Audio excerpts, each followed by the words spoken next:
Gambling, it's common, it's popular. You cannot watch sports without getting ads for it. I personally know a few people who have ruined their lives gambling, just like I've known people who have ruined their lives with alcohol. I've known people who have ruined their lives with drugs.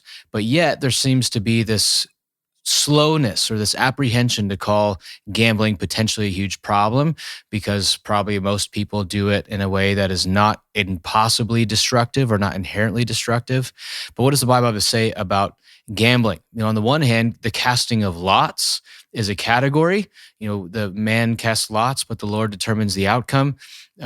And that seems like something the point of the Bible is making there is that God determines the outcomes of things, and there's no such thing as chance.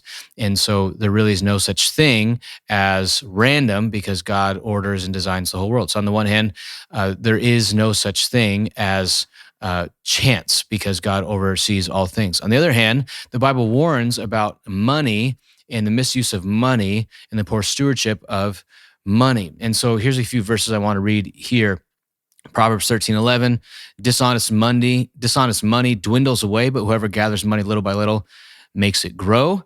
Proverbs 28:20, the one who is eager to get rich will not go unpunished. And so I think those verses, among others, make me really nervous about gambling that has the goal of actually making money or getting rich. I do not think the Lord blesses that desire.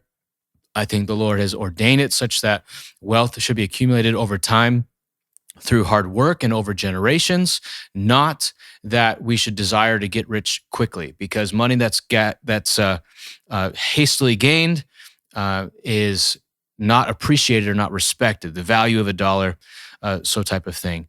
And so I think that if you're gambling and you're really, really hoping that this hits so that I can blank money, that's a sign that you are in a bad place and you should not think about that.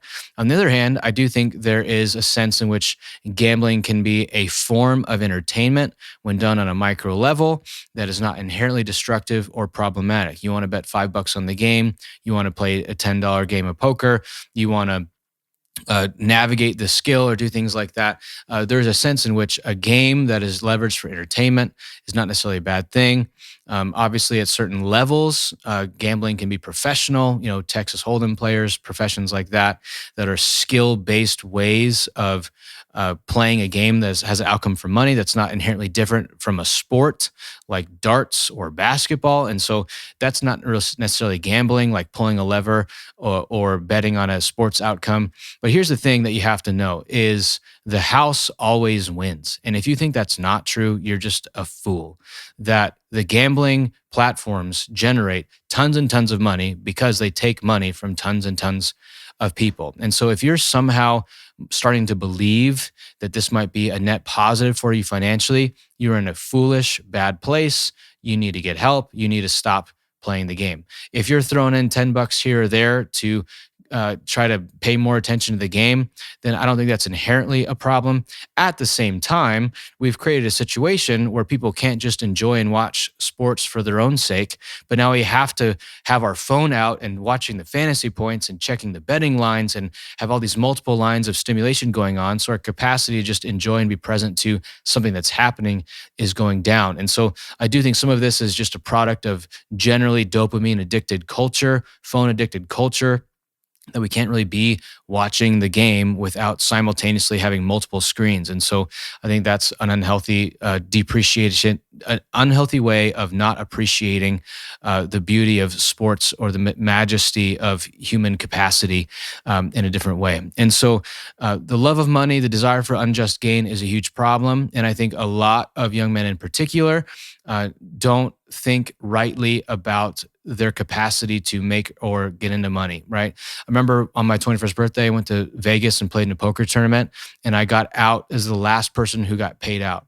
And I think in hindsight, that was the best thing that could have ever happened to me. That losing your first time is the best thing that could ever happen to you, because people do lose their houses over this stuff. People do lose friends over this stuff.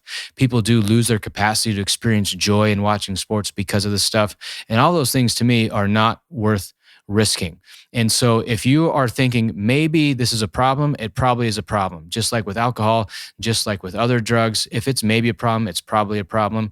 And you're probably in a good spot to talk to a few people and say, is this a reasonable hobby, or is this an unhealthy obsession? Is this potentially an addiction?